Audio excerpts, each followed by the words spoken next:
योगी कब तक तुमको बचाएगा या मोदी कब तक तुमको बचाएगा। नया नेता वोट की पेटी से आएगा और कॉन्वेंट में पड़ा हमारा गोल लूट्स वोटिंग के दिन छुट्टियां मनाएगा। मैं बता दूं सबसे बड़ा दुश्मन हमारे हम ही। ये देश टूटेगा, ये देश मरेगा, क्योंकि मैं बता रहा हूँ बहुत खतरा है। ये 13 जगह जो कल जुलूस निकले परसों आई लव मोहम्मद, वो आई लव मोहम्मद से कोई दिक्कत नहीं, लेकिन जैसे ही मोहम्मद से लव करता तो किसको दिखा के घृणा सिखा रहे हो। तुम भारत से हेट करते हो, क्योंकि वो तो पहले बोलते हैं भारत हमारी माता है ही नहीं। तुम मोहम्मद से लव करो, लेकिन कम से कम तिरंगे झंडे के सम्मान में उठ के खड़े हो जाओ, राष्ट्रगान गाओ, खड़े हो जाओ, तो हमको कोई दिक्कत नहीं। देश को मतलब इतना मीठा खिला खिला के बर्बाद कर दिया। अब मैं तो बोलता हूँ बच्चों को मोबाइल मत दो, बच्चों को टाइम दो। तो कहाँ से दो? मैं बोलता हूँ बच्चों को संस्कार दो। जितने इंग्लिश स्कूल में बैठते हैं आप 2 घंटा तो बच्चों के साथ रहो, लेकिन हमको 15 मिनट बच्चों के लिए टाइम नहीं। नमस्कार दर्शकों, आप देख रहे हैं अभी न्यूज। और जैसा कि आप जानते हैं विगत 3 दिनों से मथुरा में जारी है अग्रसेन जयंती महोत्सव, जिसे कि अब की बार रजत जयंती का नाम दिया गया है। और इसमें बड़े बड़े कलाकार, फिल्मी हस्तियां और साथ के साथ में वो हस्तियां जो राष्ट्र में अलग जगा रहे हैं सनातन धर्म की, वो आए हुए हैं। तो आज हम आपको परिचय करवाने जा रहे हैं एक ऐसे शख्स से जिसके बारे में परिचय देना सूरज को दिए के समान दिखाना होगा। और ऐसा लग रहा है कि मथुरा में एक बार फिर से जो राष्ट्र प्रेम की जो झलक दिखने वाली है वो अभूतपूर्व होगी, क्योंकि इन्होंने कई मंचों से लगातार सनातन के प्रति, हिंदुत्व के प्रति जो अलग जगाई है उससे व्यापक असर दिखाई दिया। और जैसा कि आपने सुना होगा, ये रामलला हम आएंगे मंदिर वहीं बनाएंगे, ये पंक्तियां आपने कई बार सुनी होंगी। और ये पंक्तियां जिस मुंह से निकली थी वो शख्स हमारे साथ मौजूद हैं आज, जिनका नाम है सत्यनारायण मौर्य, जो मथुरा में केवल पहली बार नहीं बल्कि कई बार आ चुके हैं और आज एक बार फिर से मेरे साथ मौजूद हैं। सत्यनारायण जी बार बार मथुरा आ रहे हैं, कैसा लगता है मथुरा आने के बाद में? भगवान श्री राम के नाम का बहुत घोष करते हैं, राम के नाम की अलग जगह हुए हैं, ऐसे में भगवान श्री कृष्ण की नगरी में क्या संदेश देना चाहेंगे? नगरी राम की हो या कृष्ण की, या राम हो या कृष्ण, मैं कई बार बोलता हूँ भारत में अवतार कल्पना है। भगवान विष्णु आए थे, सब आए थे। और हमारे यहाँ एक नियम है, जब रामायण तो संत तुलसीदास ने लिखी और उन्होंने से पूछा आखिरी में कि रामायण फिनिश, तो उन्होंने कहा नो नो, हरि अनंत हरि कथा अनंता, कहीं सुनई बहुविध सब संता, और नाना भांति राम अवतारा। राम के बहुत अवतार है, नाना भांति राम अवतारा, रामायण सत कोटि अपरा।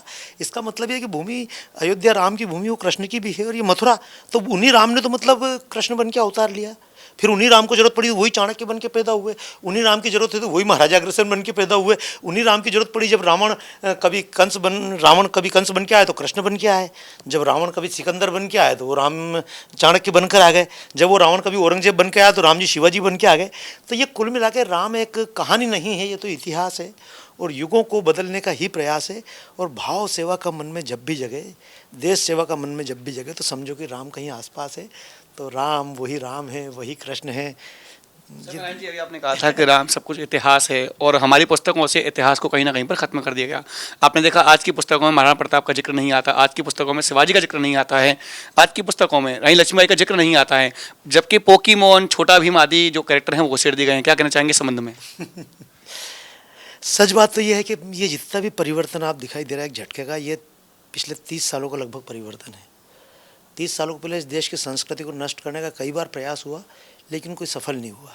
इस संस्कृति को जो दुनिया भर से लोग आए वो कभी ख़त्म नहीं कर पाए। कितने काफिले आए, मुग़ल आए, औरंगजेब आए, इसके पहले मोहम्मद बिन कासिम आए, ख़त्म नहीं कर पाए। अंग्रेज आए तो ख़त्म नहीं कर पाए, उसके शकुन ख़त्म नहीं कर पाए। लेकिन ये 30 साल में जितना बड़ा खतरा पैदा हुआ, और वो खतरा इसलिए कि 30-40 साल पहले, 50 साल पहले जो दुश्मन आए थे वो हमको दुश्मन दिखते थे, और जब दुश्मन को हम दुश्मन मान लेते तो हमको बचने में कोई दिक्कत नहीं होती, हम अपने आप में सावधान हो जाते हैं। लेकिन जब दुश्मन को पहचान नहीं पाओगे तो सबसे बड़ी दिक्कत होती है। तो इसको बोलते हैं शत्रुबोध और मित्रबोध। तो हिंदू समाज, दुनिया में ऐसा कोई समाज नहीं जो इतने वैज्ञानिक हो, इतना ज्ञान का हो और इतना दिल वाला हो कि किसी को दूसरा अपना माने ही नहीं, मतलब किसी को दूसरा ना माने। भाई जैसे हमारे यहाँ मंत्र है सर्वे भवन्तु सुखिनः। अब देखें ऐसा इस्लाम में कहीं लिखा है क्या? इस्लाम में मतलब केवल इस्लाम वाला सुखी रहेगा, दूसरे को सुखी नहीं रहने देंगे, दूसरा उनके लिए काफिर है। हमारे लिए तो कोई दुनिया में काफिर नहीं होता है। हम तो बोलते हैं वनस्पति शांति, पूरी दुनिया की वनस्पति शांत हो, है ना। उनके हिसाब से मतलब ये जो आधुनिकता है, कम्युनिज्म हो, क्रिश्चियनिटी हो, इस्लाम हो, ये सब आदमी के दिमाग को बांधते हैं। हिंदू समाज दिमाग को खोलता है, लेकिन दिमाग खोलने वाले हिंदू समाज के लिए अब सबसे बड़ा खतरा है, क्योंकि हमको ये पता नहीं पड़ रहा हमारा दुश्मन कौन है। पहले मुग़ल हमको दिखते थे दुश्मन थे, सब दिखते थे। अब आजकल अंदर अंदर खाने जो हमारा धर्मांतरण कर रहे हैं वो तक हमको दुश्मन नहीं नजर। तो आपका इशारा जो सेकुलर हिंदू हैं उनकी ओर है सीधा सीधा? सेक्युलर हिंदू की ओर भी है, क्योंकि हमको तो आंखों पे पट्टी बांधना सिखाया ना। हमको सिखाया सारे धर्म एक जैसे हैं। अगर सारे धर्म एक जैसे तो दुनिया में लड़ाई क्यों हो रही है? आज ये बोलना आसान है, जब मैं इस बात को बोलता हूँ, आज भी मैं इस कार्यक्रम में भाग लेने के लिए आया हूँ। और ये मुझे अच्छा लगा कि अग्रवाल समाज, लोग समझेंगे अग्रवाल समाज ये तो बनियों का कार्यक्रम है, लेकिन बनियों ने अपने कार्यक्रम में किसी अग्रसेन जी के गीत गाने वाले के अलावा भारत माता के गीत गाने वाले को बुलाया। हालांकि मैंने अग्रसेन जी के गीत भी लिखे, लेकिन भारत माता के, क्योंकि भारत माता नहीं बची तो कोई महापुरुष नहीं बचने वाला। आज आज स्थिति ये होती है, हम परशुराम की तो गीत गाते हैं लेकिन भारत माता की याद नहीं रखते हैं। परशुराम के हाथ में फरसा दिखाएंगे तो किनको, राजपूतों से लड़ाई करेंगे क्या? कृष्ण बनाकर, कृष्ण यादवों के हैं कृष्ण, अरे तो राम जी कोई राजपूतों के थोड़ी है, और महाराणा प्रताप राजपूत के थोड़ी, शिवाजी कोई वहाँ के महाराष्ट्र के थोड़ी है। इन महापुरुषों को हमने छोटा बना दिया, इनको हम बड़ा बनाए तो हमारा जो शत्रु हमको समझ में आना चाहिए। हमारा धर्मांतरण करने वाला हमको शत्रु नजर नहीं आता, हमको शिक्षा के माध्यम से अंदर अंदर काट देगा, हमको पता नहीं पड़ा। हमारे घर में मतलब टीवी के मार्फत जो लोग घुस के आ गए, हमको पता नहीं पड़ा। तो ये जो गाय हमारी माता नहीं रही, ये शिक्षा के माध्यम से हम घुसे कि इतने सालों से गाय कटती थी, हम सामने खड़े होते थे, गो चर्बी के कार तो उसको मुंह से नहीं लगाया था, और गो प्रेमी मंगल पांडे ने गोहित शीश चढ़ाया था। आज़ादी के दीवानों ने गौ रक्षा को मान दिया और गौ रक्षा भारत रक्षा है कहकर के सम्मान दिया, पर अब गो की चर्बी वाला घी खाकर हम जिंदा हैं। योगी जी लगातार काम कर रहे हैं, आपने देखा होगा योगी ने हाल ही में धर्मांतरण करने वालों पर एक बड़ा कानूनी प्रावधान भी लेके आए हैं साथ में, और गौरक्षा के लिए सदा तत्पर दिखाई देते हैं। ऐसे में उसके बावजूद भी उत्तर प्रदेश से लगातार जारी है। कठोर बात सुन लो, योगी कब तक तुमको बचाएगा या मोदी कब तक तुमको बचाएगा? नया नेता वोट की पेटी से आएगा और कॉन्वेंट में पड़ा हमारा कोल्ड रूट्स वोटिंग के दिन छुट्टियां मनाएगा। करीब 150 सीटों की लिस्ट मेरे पास है जो 1000-1200 से आ रहे हैं, और जब तक अगला चुनाव आएगा तब तक मतलब वो उसमें विधर्मियों की संख्या हमसे मतलब 4 गुना बढ़ जाएगी। मैं पूछूं, आज हिंदू समाज का भी झंडा उठा के लेके जो घूम रहे हैं, इनके 4-4 बच्चे हैं या 3-3 बच्चे हैं? तो मैं थोड़ी बोलता हूँ लंदन परेशान हो रहा है, मैं एक ही बात बोलता हूँ, हमारे ऊपर आरोप लगाना आसान है, दाढ़ी देख के, भगवा कपड़े देख के, ये संत लोगों का काम तो लड़ाई झगड़ा करवाना है, और भारत में तो जितने दंगे फिर रहे हैं हम करवा रहे हैं। अरे तो यार सीरिया में तो हम नहीं है ना, लंदन में अभी देखा होगा आपने, लंदन में जुलूस निकल रहे हैं, तो लंदन में तो हम नहीं ना, वहाँ झगड़े क्यों हो रहे हैं? अमेरिका में ट्विन टावर क्यों तोड़ा? और चलो अभी तो ट्विन टावर तोड़ा, आज से 1000 साल पहले मंदिर क्यों तोड़े? आज से 600 साल 500 साल पहले कौन सा RSS थी जिससे तुमने झगड़ के मतलब बाबर ने आके ढांचा तोड़ा? देखो, जो संस्कृतियाँ दूसरों को अपना मानती नहीं हैं तो वो आज भी, लेकिन हम समझ नहीं पा रहे कि वो हमारे शत्रु हैं, जिनने हमको सबसे बड़ा शत्रु हमारी शिक्षा रही वर्तमान की, जो नेहरू जी ने लागू की देश में विदेशी शिक्षा, कि हमको हमारे महापुरुष अपने लगते हैं, हमको राम जी अपने नहीं लगते हैं, हमको कृष्ण जी अपने लगते हैं, हमको भारत माता अपनी नहीं लगती। तो जब दुश्मन में आपको पता है, यहाँ पर दोष किसका आता है? यहाँ जहाँ खुद का सोना खोटा हो तो क्या सुनार का दोष भला, खुद का सोना खोटा हो तो क्या सुनार का दोष भला, और बीज के एकटस का होवे तो क्या बाहर का दोष भला, और अपना देश तोड़ने पर जब अपने लोग उतारू हों तो ऐसे में पाक सरी के देशों का क्या भला दोष भला। गलती तो हमारी है, जो ये गलती उन तमाम माँ बाप की। एक बार बताऊँ मैं आपको, मैंने तो अच्छे अच्छे देख ली, जैन समाज के लोग भी देखे, ब्राह्मण, समझना सबके बारे में, लेकिन कठोर बात बोल रहा हूँ, किसी जैन से भी उस पर सीने पर हाथ रख कसम खिलाओ कि तेरा बेटा मतलब कभी, बाप कहेगा मैं तो प्याज भी नहीं खाता हूँ, लेकिन छोरा चिकन निपटा देता है। बनियों में देख लो, ब्राह्मणों में देख लो, और मैं कहता हूँ चिकन भी खाओ, मेरे को कोई दिक्कत नहीं है, पर किसी मुसलमान को झटके का मांस खिला के दिखाओ, नहीं खाएगा। लेकिन मुस्लिम को कहो झटके का मांस से नहीं खाएगा, लेकिन हिंदू को भी मंदिर में पूजा के पूछता कि हलाल का है कि झटके का है। तो हमको गाय खिला दो तो अंतर नहीं, वो चर्बी का कार तो उसको मुंह से नहीं लगाया था, और आज गाय की चर्बी में घी पैदा हो, हम खा गए। हमें कोई मंगल पांडे पैदा हुआ, हमें कोई राम पैदा हुआ, हमें कोई कृष्ण पैदा हुआ, हमें कोई लड़ने को पैदा हुआ। हमारे माँ बाप यही चाहते हैं, और मैं बता दूँ सबसे बड़ा दुश्मन हमारे हम ही हैं। ये देश टूटेगा, ये देश मरेगा, क्योंकि मैं बता रहा हूँ बहुत खतरा है। ये 13 जगह जो कल जुलूस निकले परसों, आई लव मोहम्मद, वो आई लव मोहम्मद से कोई दिक्कत नहीं, लेकिन जैसे ही मोहम्मद से लव करता तो किसको दिखा के घृणा सिखा रहे हो? तुम भारत से हेट करते हो, क्योंकि वो तो पहले बोलते हैं भारत हमारी माता है ही नहीं। तुम मोहम्मद से लव करो, लेकिन कम से कम तिरंगे झंडे के सम्मान में उठ के खड़े हो जाओ, राष्ट्रगान गाओ, खड़े हो जाओ, तो हमको कोई दिक्कत नहीं है। लेकिन अब मैं ये बातें जब बोलता हूँ ना तो लोगों को लगता है कि मैं कठोर बोल रहा हूँ, लेकिन मैं सच बोल रहा हूँ। और एक बात बोल रहा हूँ, फिर मत कहना कवियों ने ना अपना धर्म निभाया था, हम बोलेंगे गीत ही हमने बार बार दोहराया था।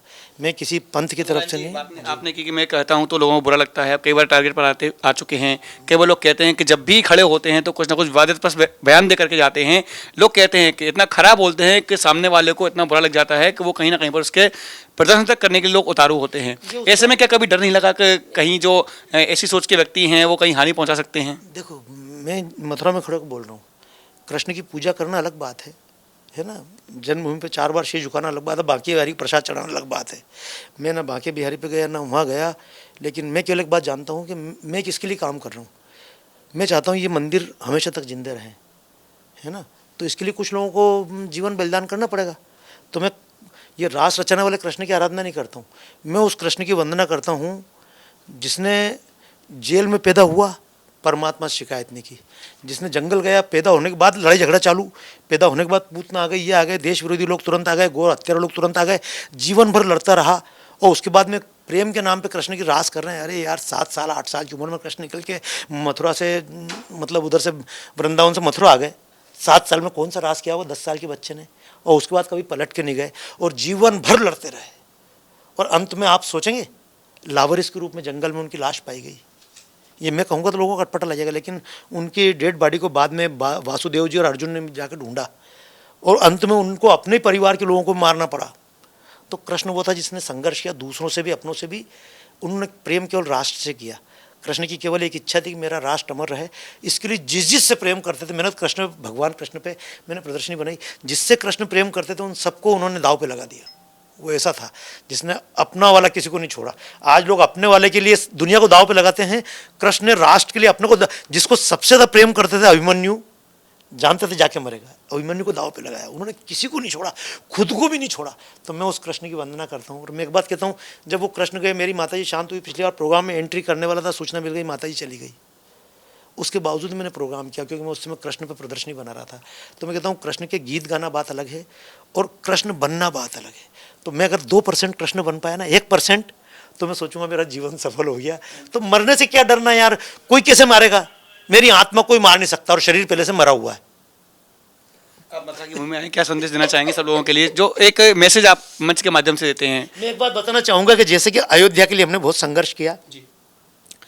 हमने संघर्ष किया मतलब इसलिए नहीं, हमको परमात्मा ने मौका दिया। लेकिन उसके बाद में कहते हैं मथुरा की बारी है, मथुरा की बारी है। अरे मथुरा की बारी है, काशी की बारी है। लेकिन एक बात कहूँ, अभी मैं यही चर्चा कर रहा था राजीव जी से, अजय भाई सब लोग आए, तो सचिन भाई आप लोगों सबसे यही चर्चा कर रहा था कि मैंने अयोध्या के इतिहास को पूरा चित्रों में ढाला है।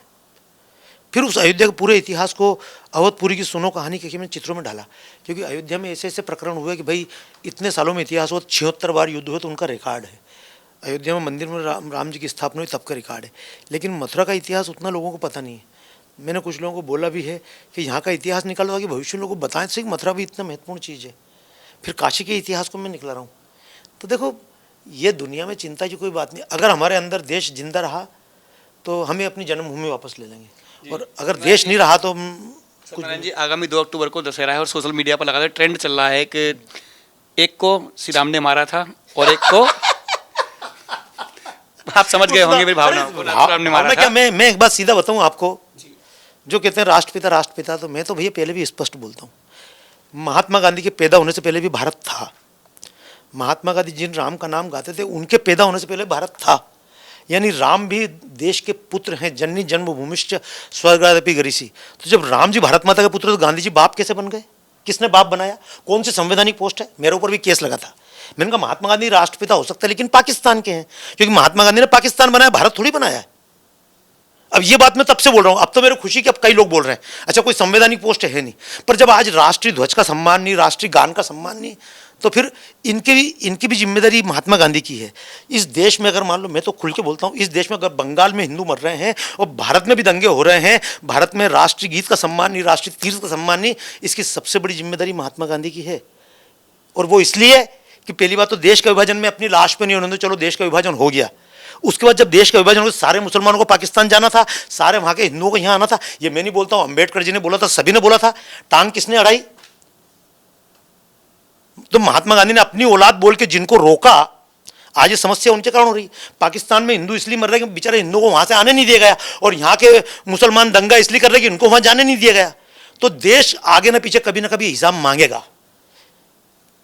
हाल ही में एक ट्रेंड चला है, लोग कहते हैं नाजायज औलाद होती है, मैं बोलता हूँ ये देश का नाजायज बाप है।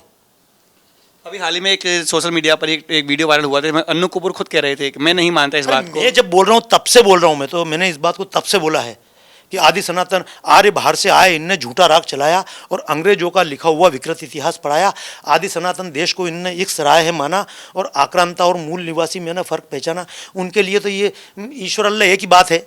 तो मैं एक बात पूछूं, ईश्वर अल्लाह एक बात है तो मंदिरों में तो ईश्वर अल्लाह गाया, और ये सारे जितने बापू हुए ना, जैसे उन महात्मा गांधी बापू की बात करते हैं, उन महात्मा को भी यही सेक्युलरिज्म बीमारी थी, और आज भी देश में ऐसे बापू घूम रहे जिनको भी यही बीमारी है, ईश्वर अल्लाह तेरे नाम। अरे मैं बोलता हूं एक बार मस्जिद में बैठ के हनुमान चालीसा पढ़ दो, हम अपने पूरा कुरान का पाठ पढ़ लेंगे, लेकिन ईश्वर अल्लाह नाम है तेरे हिंदू नहीं गाया, कभी गीत ऐसा मस्जिद से सुनने में ना आया।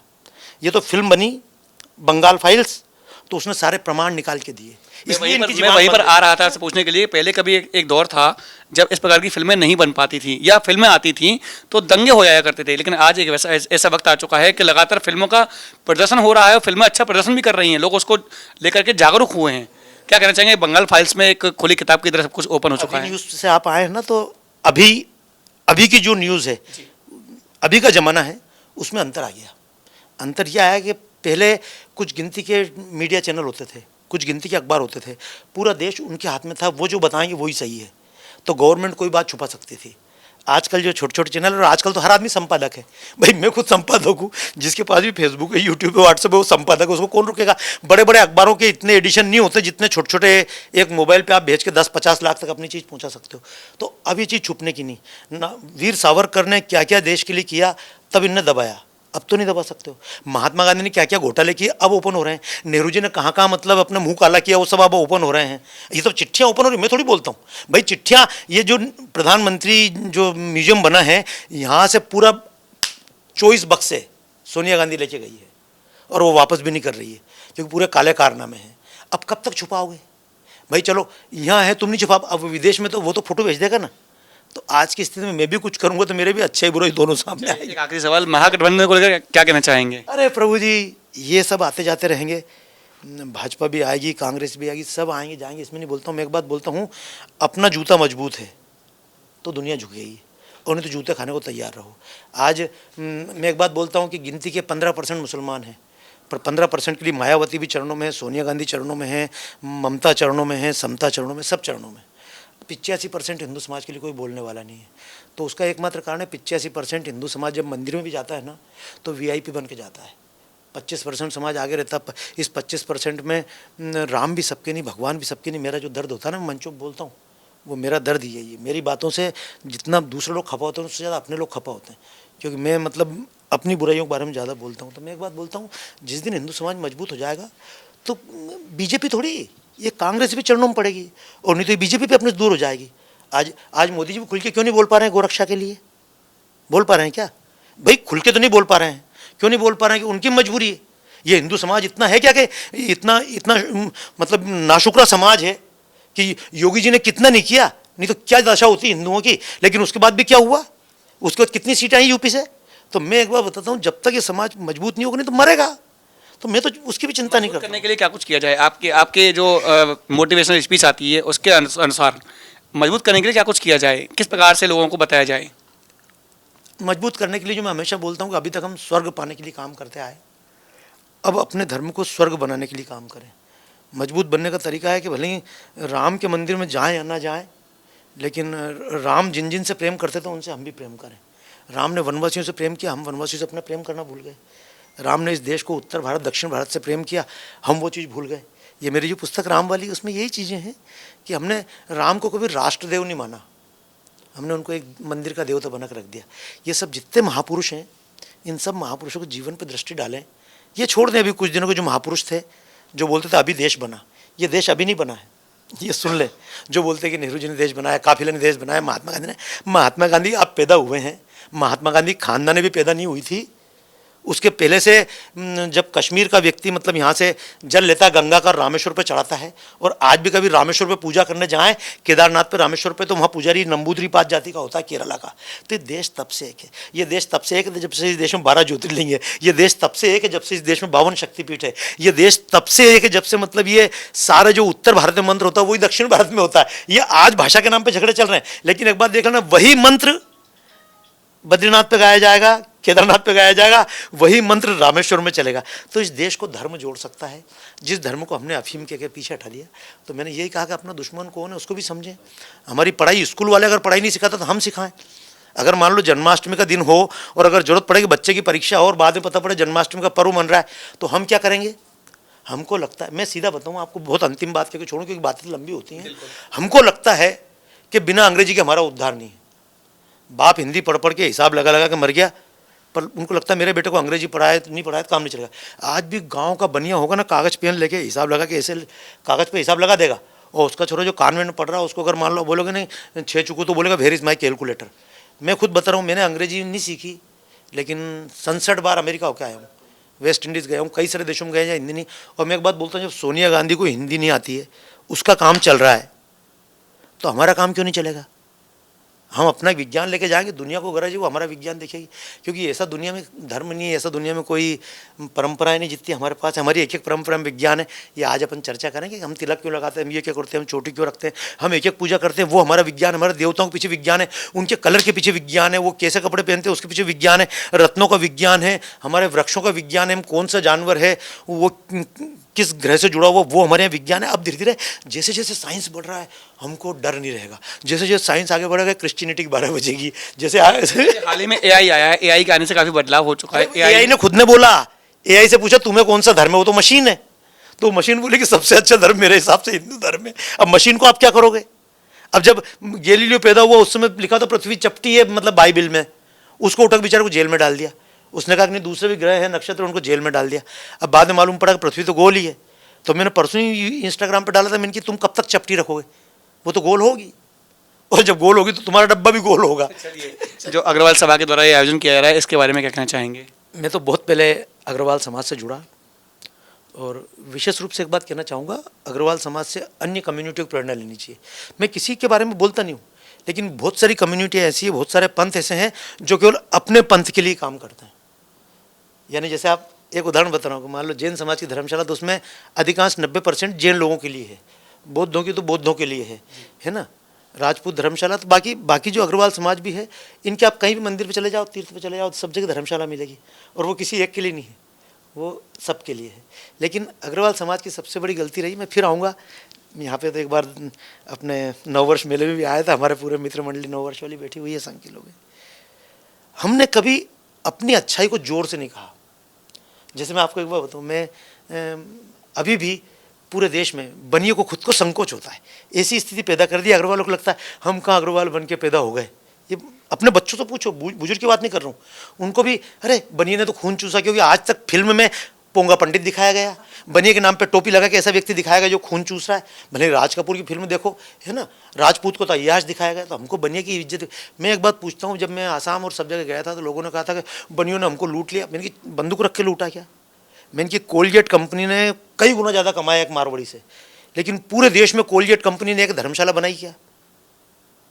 मैं एक बात पूछता हूँ, एक बनिया कमाता तो कम से कम गाय के गौशाला के लिए थोड़ा पैसा देगा, उसने ठेल बनाई। जितनी धर्मशालाएं मिलेगी आज तक ना अंबानी ने बनाई, ना कोलगेट ने बनाई, ना हिंदुस्तान लीवर ने बनाई, और जिनने बनाई वो बेचारे शर्म करके मरे जा रहे हैं। उनको लग रहा है कि हमारे बाप बूढ़े तो बेवकूफ़ थे, टोपी लगा के खून चूसते थे उनको। तो मैं जो काम करता हूँ, मैं चाहता हूँ बनियों का भी स्वाभिमान जगे, उनको लगे हम भी महाराजा अग्रसेन की संतान हैं। राजपूतों का भी स्वाभिमान जगे, उनको भी लगेगा हम महाराणा प्रताप के वंशज हैं। मराठों का स्वाभिमान जगे, हम भी शिवाजी के वंशज हैं। हिंदी वालों से लड़ने के लिए नहीं, इसलिए मेरे को झेलना बहुत मुश्किल होता है। मैं कई बार बोलता हूँ मेरे को सुनना तो सरल, लेकिन मेरे को झेलना मुश्किल है। भाई अपने लोग नहीं झेल पाते, दूसरे क्या झेलेंगे। लेकिन मैं चाहूँगा कि थोड़ा कड़वी दवाई ये है, देश को मतलब इतना मीठा खिला खिला के बर्बाद कर दिया। अब मैं तो बोलता हूँ बच्चों को मोबाइल मत दो, बच्चों को टाइम दो, तब कहाँ से लोग देंगे। मैं बोलता हूँ बच्चों को संस्कार दो। जितने इंग्लिश स्कूल में बैठते हैं आप 2 घंटा तो बच्चों के साथ रहो, लेकिन हमको 15 मिनट बच्चों के लिए टाइम नहीं, तो कहाँ से देश बचेगा। इसलिए हमने खुद ने बच्चों को मरवाने का इंतजाम किया है। हमने बच्चों को पैदा तो कर दिया, लेकिन भविष्य में कैसे जिएंगे जब उनकी संख्या 4 गुनी जाएगी, तुम्हारा 2 गुना बच्चा कैसे जिएंगे।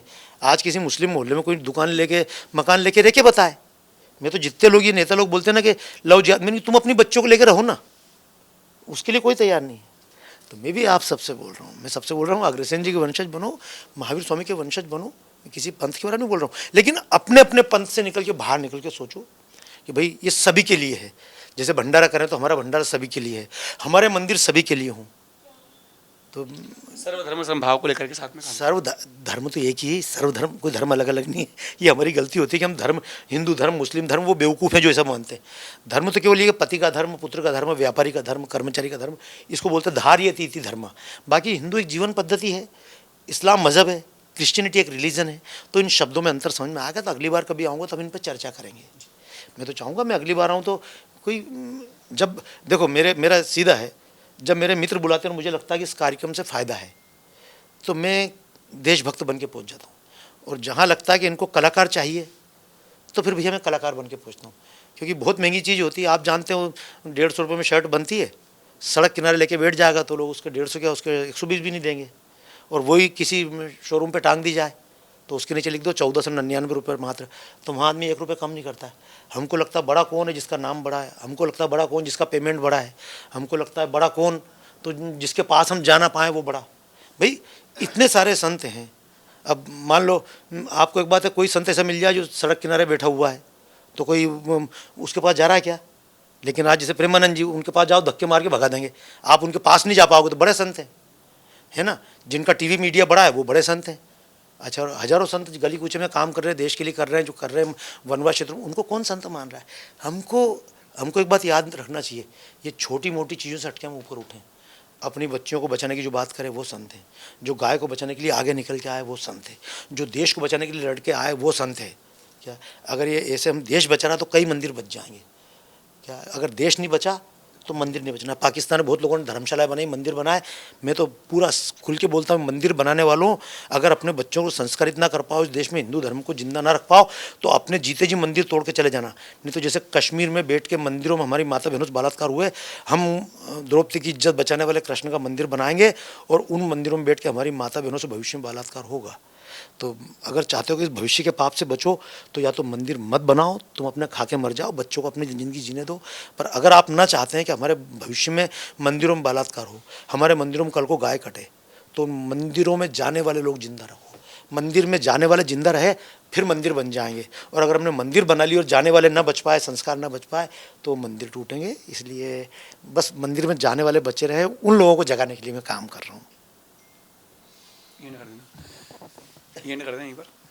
Mathura neuro super speciality hospital emergency सेवा 24 घंटे उपलब्ध। अब आपको नहीं जाना पड़ेगा अपनी गंभीर बीमारियों के इलाज के लिए दिल्ली एनसीआर के महंगे अस्पतालों में, क्योंकि अब आपके मथुरा शहर में उपलब्ध मथुरा शहर के सबसे अनुभवी neuro surgeon doctor Praveen Kumar, doctor Rajat Arora. Mathura neuro super speciality hospital, Radhika Vihar, NH2 near Mandi Chauraha, Mathura.